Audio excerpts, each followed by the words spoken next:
the loving kindness practice is using words, which is basically using the similar neural pathways as the critic. And instead of saying, you're hopeless, you're a failure, a loser, you say instead, may I be well, may I be happy, may I be peaceful, may I love and accept myself just as I am. And so you begin to express, even in the beginning it might be intellectual, you express your deepest wish for yourself. And over time, that tilts this negative bias to actually wanting to be an ally, wanting to befriend ourselves, wanting to support ourselves in whatever struggle we're going through. Namaste. You're listening to the Sivana podcast. Join us on an exploration of Eastern spirituality, yoga philosophy, and conscious living for the new age. This podcast is a production of SivanaSpirit.com, where you can find a large selection of Om and yoga clothing, spiritual jewelry, and unique fair trade gifts from the Far East. Now here's your host, Ashton Szabo. Greetings, everyone. Welcome to the Sivana podcast. I'm really excited about our show today because it's all about the inner critic. Now, I don't know about you, but I identify with being a perfectionist. And on the nice side of that, or the positive side on that, it helps me achieve things in life. It means that I'm committed to doing things with attention and care and really following through and caring about the work that's being done, not just getting it done, but doing it well. But on the dark side of that, it leads to a lot of inner criticism, outer criticism, a lot of thoughts of, well, the work that I did is just not good enough, or I'm not good enough, and it can lead to some really vicious cycles. So I'm excited that we get to talk about it today. Here to talk with us is Mark Coleman. He is a meditation and mindfulness teacher. He's the founder of the Mindfulness Institute in California, and he's also the author of two books, Awake in the Wild, Mindfulness in Nature as a Path to Self-Discovery, and his recently released Make Peace with Your Mind, How Mindfulness and Compassion Can Free You from Your Inner Critic. Mark, welcome to the show. Thank you very much. Great to be here. So tell us a little bit about your background. So I was born and raised in England, and when I was in London, I was a punk rocker, anarchist, very unhappy, angry man, and was looking for some answers, like how to deal with this life, and stumbled across a meditation center. And instead of looking out to blame, I suddenly turned inwards and realized, a lot of this mental anguish and pain and fury and was actually coming from my own experience in my own mind. And so that began a 30-year exploration of mindfulness meditation and heart practices. I went to Asia to study for some years. And basically, the study in Buddhism meditation practice became my life. And so started teaching in the late 90s. Also became a psychotherapist and a coach, and basically integrating those. My mission, I would say, is how do we take the wisdom traditions and the practices and the science of the mind and apply it and make it accessible to people living everyday lives, family, work, and all the usual stresses that we go through. So I moved to California, connected to Spirit Rock Meditation Center, where I'm one of the main teachers there, and then formed my institute because I wanted to really bridge this gap between the meditation world and organizational world and business and nonprofits and whatnot. And so I began teaching and sharing mindfulness practices and trainings and teacher trainings as a way to make these teachings accessible. And one of the things I did discover is, how much people are plagued by their judging, critical minds. And one of the reasons I wrote this book was in response to that. How do we navigate life without being so persecuted by our inner thoughts? So the other part of my work that I love and I care deeply about is the earth and my meditation in nature. And so I lead wilderness retreats and courses and trainings. And how do we bring this contemplative awareness that we might develop in our yoga or meditation practice? How do we bring that into the outdoors and see how nature is a great teacher and resource for our lives and for the planet? Well, I love that too, because I think a lot of the environmental crisis that we're suffering from right now is because a lot of people just don't feel connected to nature. They grow up in cities or whatever it may be. We've got so much technology now that if you don't have that connection, if you don't have a love for it, then obviously you don't really care about saving it. So I appreciate that side of your work as well, of bringing people in there. I actually just ordered your other book, Awake in the Wild. So I'm looking forward to reading that one as well, because I feel very much strongly the same way. We moved from Southern California to Northern California about 8 months ago, for in large part to be closer to family, but the other big part was to be closer to nature, so we could actually be in nature more, because it's so important for well-being, we believe. So I love that. Getting into the inner critic, though, where do you think it comes from? Like, where is this inner voice? What's the source of this inner voice, this inner critic? Well, I think psychologically speaking, the critic it's an early mental structure. We're born as infants, we have a lot of wildness. There's passions, there's energy, there's strong emotions, there's impulses. And, as a young infant, they're pretty uncontained. And a lot of that's not so welcome in our society or in our families, whether it's rage or anger or, all kinds of strong emotions. And so our mechanism, our psyche, had to figure out a way how to sort of contain all of that intensity so we can maximize love and affection with our parents and families and caregivers. And so we developed this, what Freud called the superego, which was really the mechanism to curb those powerful energies so we can fit in. And which was a useful mechanism when we were 2 or 4. But now we're 20 or 40 or 60. Those voices, what happens is that messaging, which was basically required shaming to curb those energies, that tendency, that mental habit continued. So now we might be living, as in my case, 5,000 miles away from my parents, but I can still hear the voice of be good, don't do this, that's wrong, you're a bad boy for doing that. And so what happened is, with anything in our brain, if we practice it, it strengthens the basis of neuroplasticity. So if we constantly judge and criticize ourselves, which we may have learned as a skillful thing in the past, but now is no longer really relevant or useful, it just becomes a habit. And the more we do it, the more we practice it, the more we feel oppressed by it. Well, I think you said something there too that as a parent, I'm very conscious of as well, because there's this tendency of people saying, oh, well, like I have a 5-year-old daughter, and like, oh, well, she's being such a good girl. So if they're doing something that is desirable for us, then we say she's a good girl, versus if it's not desirable, then she's a bad girl. And we avoid that type of languaging as much as we can, because she's a good girl no matter what she does. It's just because like she's having an emotion or a feeling doesn't mean she's a bad girl. It just means like, hey, welcome to the human race. Like you've got emotions too, and you're learning how to figure them out. So I love that. And I do recognize how much of that voice comes from our parents and from our culture. So anything that we can do outwardly as well to support that not getting continued with our own children and our own friends and ourselves, I think is really important. How do you think the inner critic is coming to sabotage us in life, though, from actually achieving our goals? So I want to kind of go back to something you said in your introduction about that you like to do things well, and you like to, you're a perfectionist, and so you appreciate the positive side of that voice because it helps you stay on track and excel.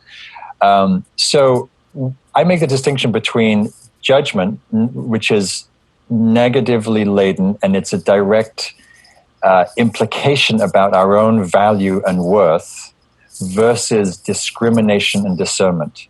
So, for example, say, as a yoga teacher or as a business owner, right? We want to grow, we want to develop, we want to refine, and of course, we need a discriminating, critical, discerning faculty, right? To see what's happening, to improve, to strategize, etc. That's all very healthy and normal. But the difference between that and what I'm calling the judging mind or the inner critic is it brings an emotional tone to it. So rather than saying, say you teach a yoga class and, you weren't on your game and maybe you're up late with your child in the middle of the night and you're just, feeling a bit grumpy and not so clear. Right? So we can look back and go, oh, it's really good for me to get sleep. There's ways I could be more prepared. But the judge comes in and says, well, that was pathetic. I mean, that was really a horrible class. And really, you're a terrible yoga teacher. And I don't know why you even bother. And so it goes from, it's a bit like going from process to person-centered praise or blame. So like with the example with your child, the screaming or the messing of the food on the table is an action that we might want to work on. But we don't need to label them as bad. It's an actions that need to be refined. Same with the yoga teaching class, for example. You want to work on the form or the flow technique. But the way the critic is interruptive is it says you're bad and you're wrong and you're stupid for doing those things. And that shuts down the mind. It triggers strong emotions of hopelessness or despair or feeling deficient. And it makes us much less efficient and productive and capable because we're feeling both already having a hard time teaching a class, but also suddenly feeling, hopeless. Mm-hmm. Well, I come across that a lot. I mean, obviously, I in full disclosure, like within myself too, and it happens a lot, obviously, with students and other teachers that I work with, where they take things personally, where it goes from the like, okay, this is a task, this is something to complete. Okay, next time I can do it better, this and that, until like, oh, I didn't do this, so that means I'm a bad person. Or, we see that in yoga class all the time, like, oh, I can't do an arm balance, so I suck at yoga. It's like, what do you mean? That's got nothing to do with the yoga. Like the yoga is looking at that inner voice. So I think it's so helpful to really recognize that like we can separate that self-identification with like, oh, because I did this means that I'm like this as a person. And so like, this is just something that I did. Is it something that I want to adjust and go a different direction, or do I want to keep going in the same direction? Like it's where mindfulness comes in, I would say. Exactly. And that's what I was just about to say was without mindful awareness, without that clarity of knowing, we don't see the difference between, say, discernment and judgment. And so what happens is we let this rather belittling negative voice drone on. And over time, it has its impact. We feel diminished, we feel inferior, we feel less.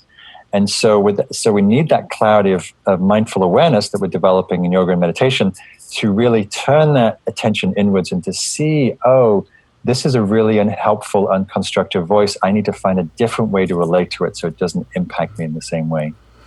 And perhaps this is just like the semantics of language, but when it comes to the inner critic, do you feel that we actually eventually overcome it, or do we integrate it? Well, I think ultimately we develop a healthy relationship to it. Just like with thoughts don't go away when we meditate or do our yoga practice, the critical mind doesn't necessarily disappear even though we work on it, although it might. I've seen it in cases where people have really turned towards it and it's almost evaporated. But for most of us, it will be, an old friend who follows us around, giving us orders, correcting our work and our habits.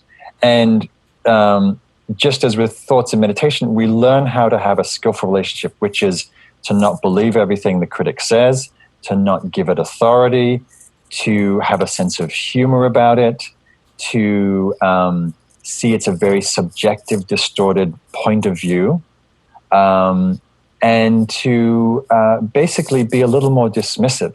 We can take the nugget, if there's a nugget in there, which there might be, but I'd rather take the nugget from my discriminating mind, not my judging mind. And then we let it go. And we give our attention to the present moment. We give our attention to our heart. We give our attention to the person we're talking to. And so we're ultimately learning to be not so impacted by whatever it has to say. Mm-hmm. Now, you give a lot of really great practices in your recent book as well, on the Make Your Peace with Your Mind, which I really appreciate. At the end of every chapter, you've got some things that people can do with things, as well as the end of the book, you list a whole bunch of tools. Like I always kind of jokingly say I'm a big fan. I grew up in like a comic book world, so like big fan of Batman. You got your Batman utility belt of like the different tools that you can use for these types of things. Now, meditation obviously is a tool. Mindfulness, the practice of, is a tool. Talk to us a little bit about imposter syndrome and how meditation and mindfulness can help us to overcome that. Yeah, so imposter syndrome is pretty ubiquitous. there was some research done that suggested that up to 70% of the population feels some kind of imposter syndrome, which is basically feeling like a fake, feeling like a fraud. Like if people really knew who you were, they wouldn't hire you for the job, they would leave the relationship, they wouldn't give you the responsibility.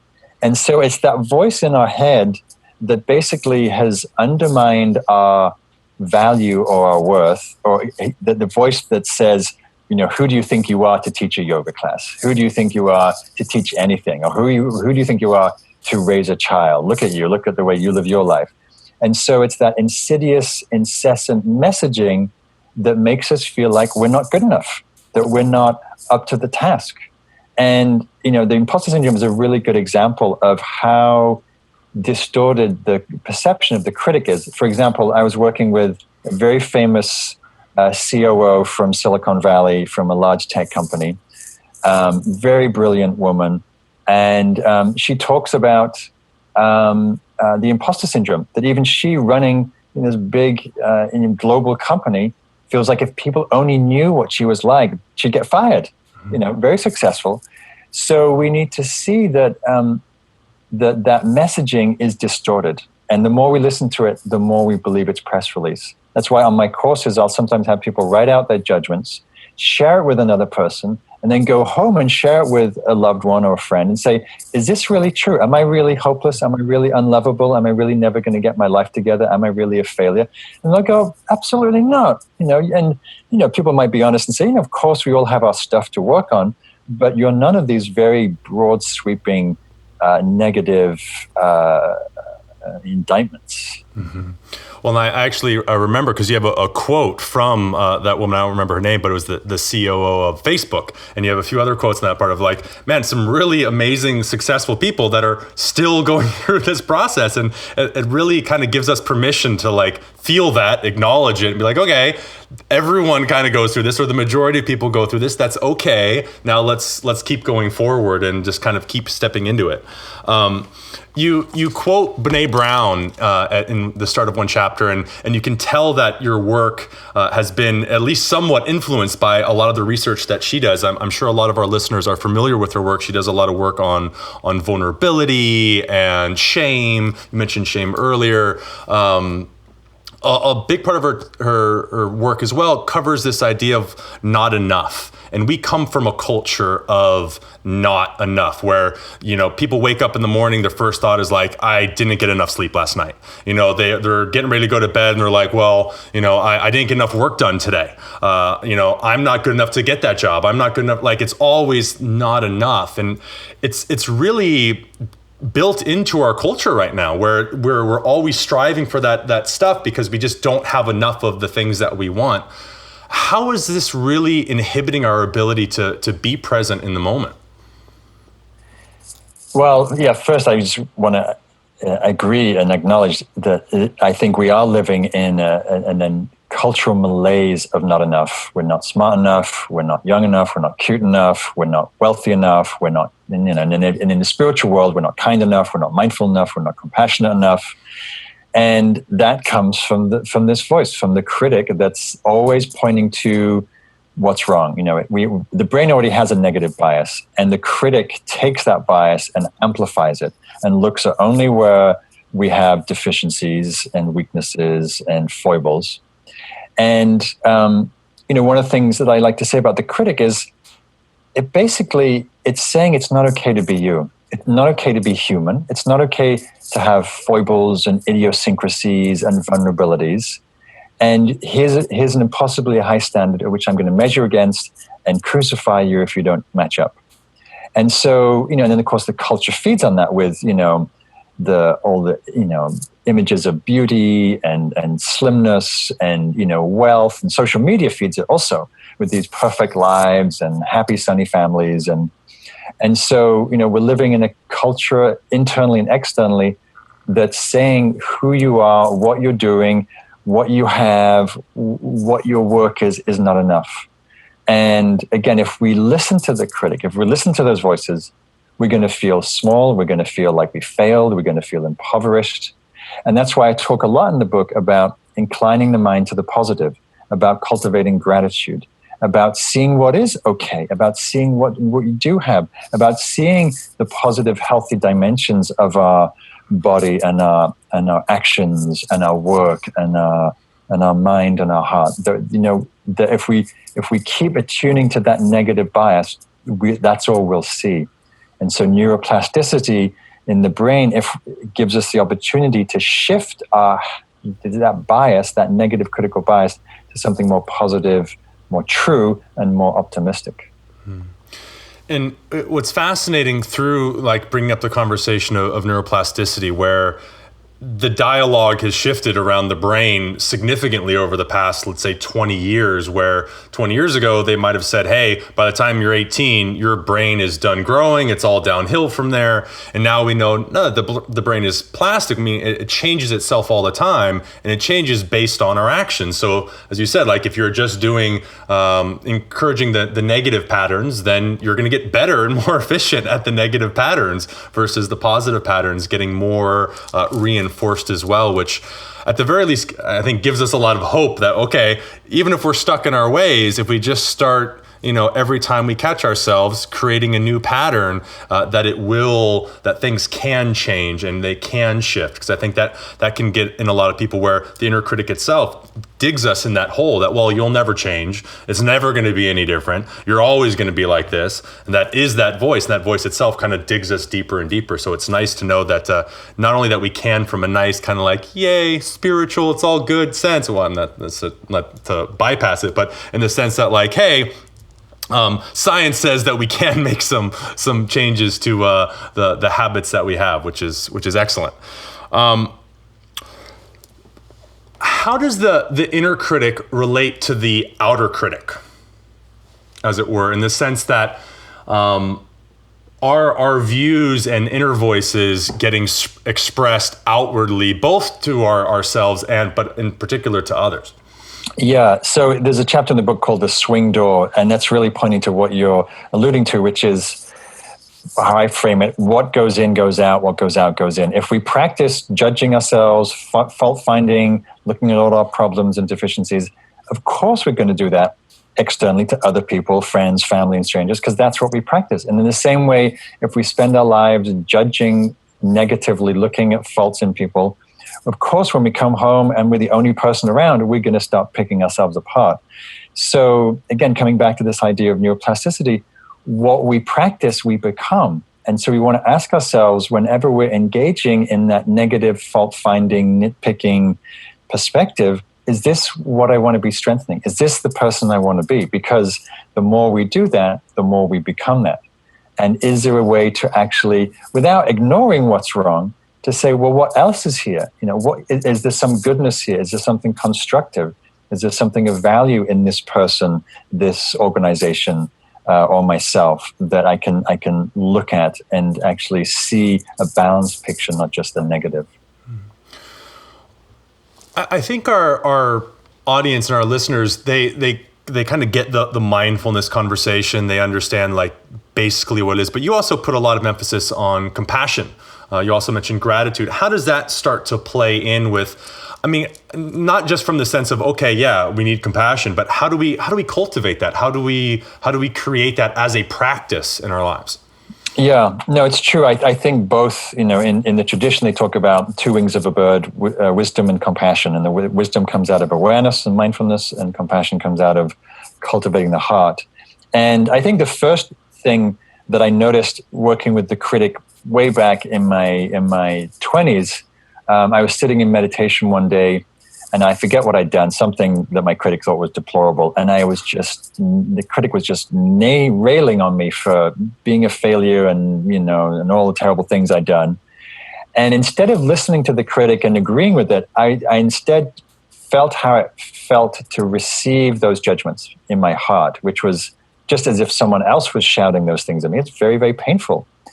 So the first order of the day when we encounter pain is to see if we can open to it with tenderness and to feel, oh yeah, it's really, really painful to talk to myself like that, to treat myself with contempt and with anger, and talk to myself in a way that I would never talk even to an enemy. I mean, we can be so cruel with ourselves. So compassion arises when we turn to meet the truth of suffering in ourselves or in the world. And so first, I think it's important for people just to feel, what's it like to talk to yourself meanly, cruelly, disparagingly? And so that's one step. So a second layer that I think is important, that I know this happens a lot on my inner critic workshops, is people see they're not alone. That they see, oh, I'm actually not I'm not just having a judging festival here, but everybody else is too. And so that actually helps to reduce the burden of the pain. And we can actually have compassion for others. So, that the more that we see that it's everywhere, the more we can have, a kind-hearted response. So one of the practices I think is most helpful is the loving kindness practice, which is ancient practice, been taught for thousands of years in the Buddhist tradition. I would say every spiritual tradition has some version of it. The loving kindness practice is using words, which is basically using the similar neural pathways as the critic. And instead of saying, you're hopeless, you're a failure, you're a loser, you say instead, may I be well, may I be happy, may I be peaceful, may I love and accept myself just as I am. And so you begin to express, even in the beginning it might be intellectual, you express your deepest wish for yourself. And over time, that tilts this negative bias to actually wanting to be an ally, wanting to befriend ourselves, wanting to support ourselves in whatever struggle we're going through. And so that opening of the heart, that cultivating the heart, allows more access to compassion for ourselves and others. Now, given the climate of our country right now, I mean, you said you're born from in the UK. What do you suggest for people that are, because I mean, there is just a lot of, and we don't need to take sides on one side or the other, but there's a lot of people criticizing the people with the opposing view of them quite aggressively, quite dramatically. I mean, that, there's infinite numbers of podcasts and things that we could talk about with specifics, but I'm interested a little bit more in a global sense of like, hey, how do we help ourselves to both be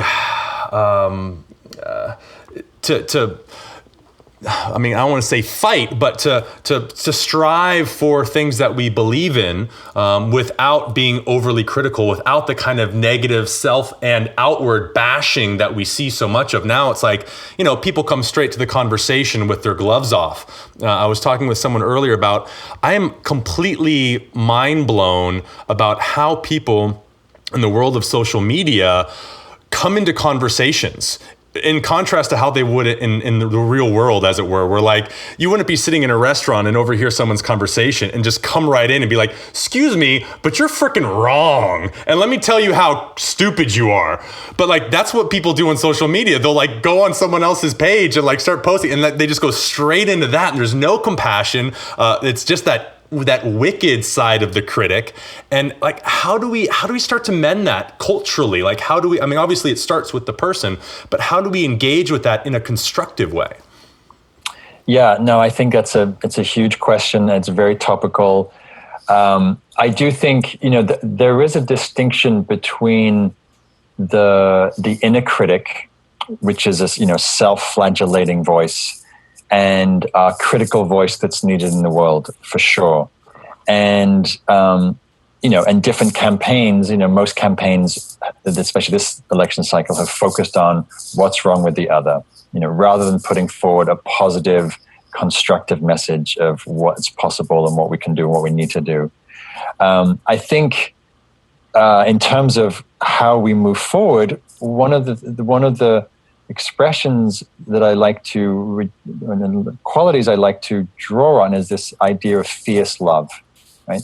So we often associate love and compassion, it has a softer rap. We don't associate with the hard-nosed, frontline, activist, on the streets fighting.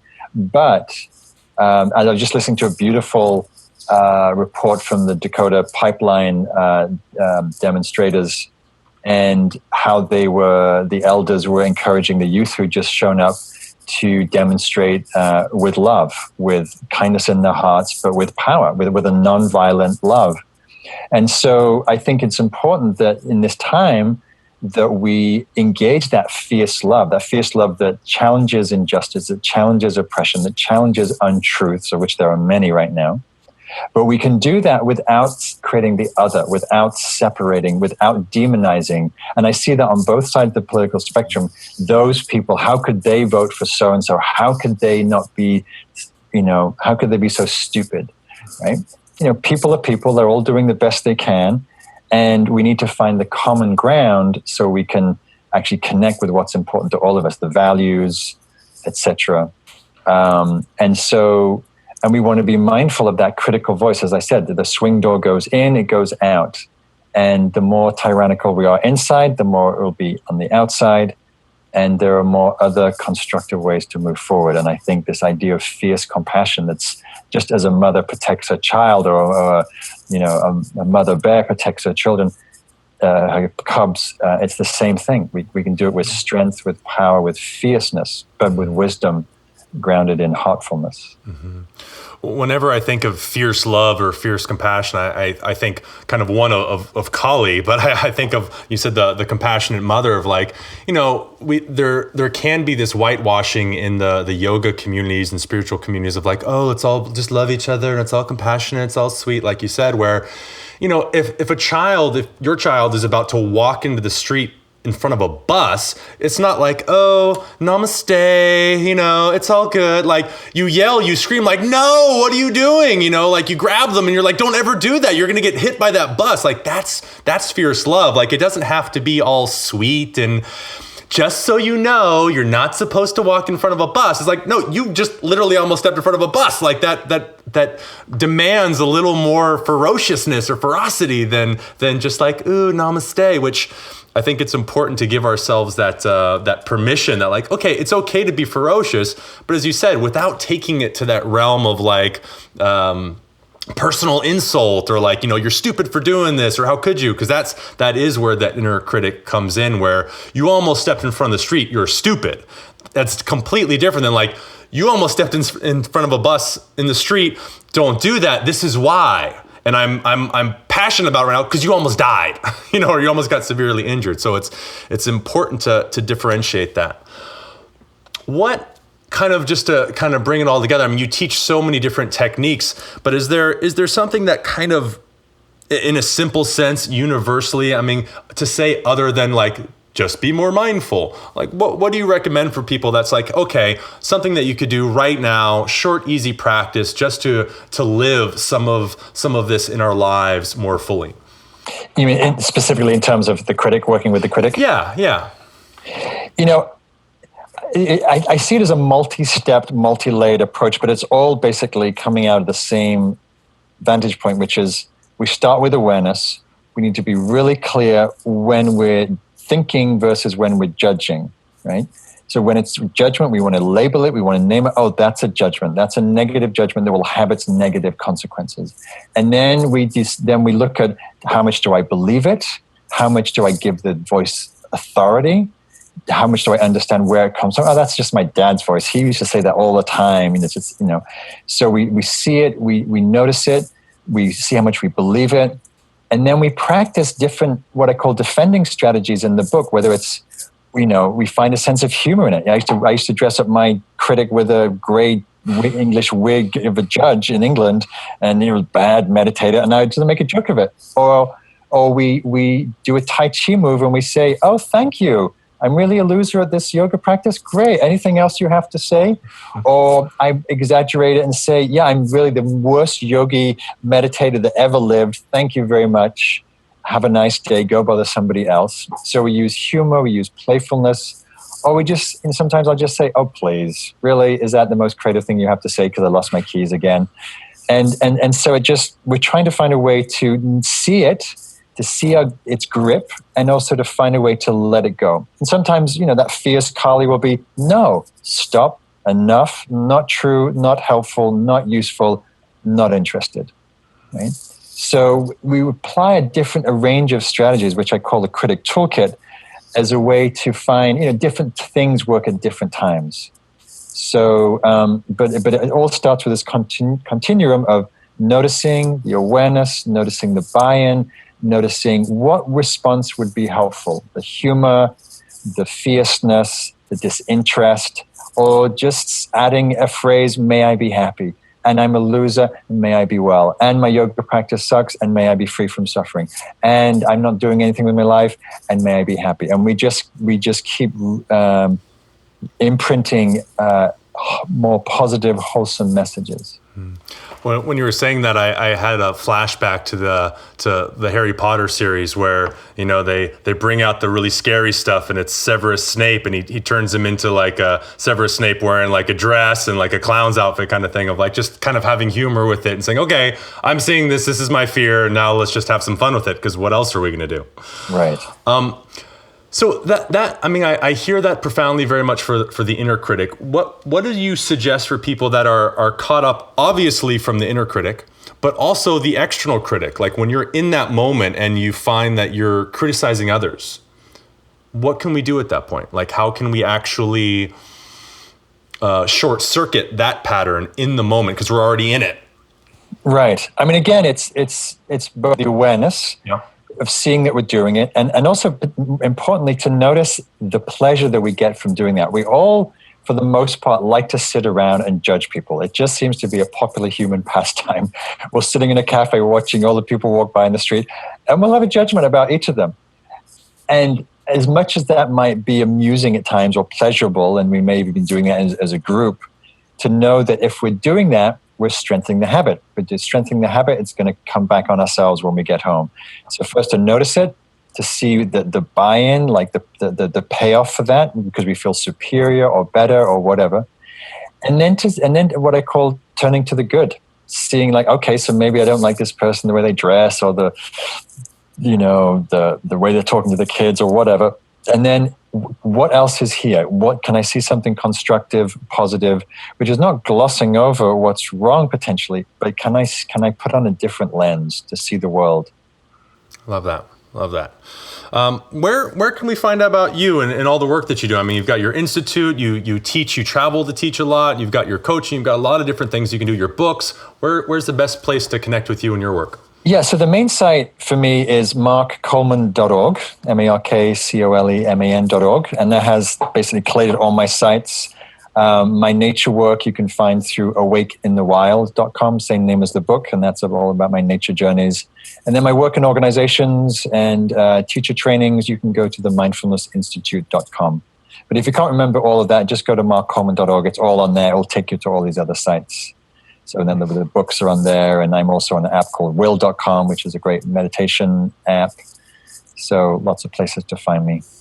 Awesome. Well, thank you so much for coming on the show today, Mark. I really appreciate the conversation and your insights. I'm sure that our listeners have gained a lot. I've gained a lot, again, because I full admission that my inner and outer critic sometimes can be pretty loud. So it's definitely work that I do on the regular. So I appreciate hearing from you and hearing some of your tools and reading your book and getting a lot of tools from that as well.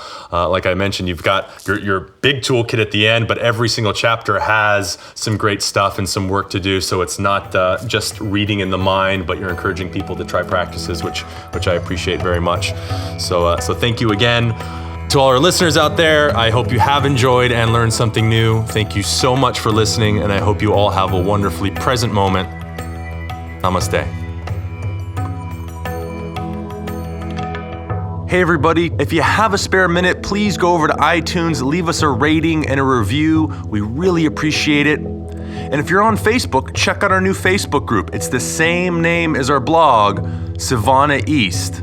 Thank you so much for listening. Namaste. You've been listening to the Sivana podcast. To find out more about Sivana, go to savanaspirit.com or follow Sivana on Facebook at facebook.com/SivanaSpirit. For daily inspiration, check out our blog at savanaeast.com. Be sure to join us next week for a new episode, and thank you for listening to the Sivana podcast.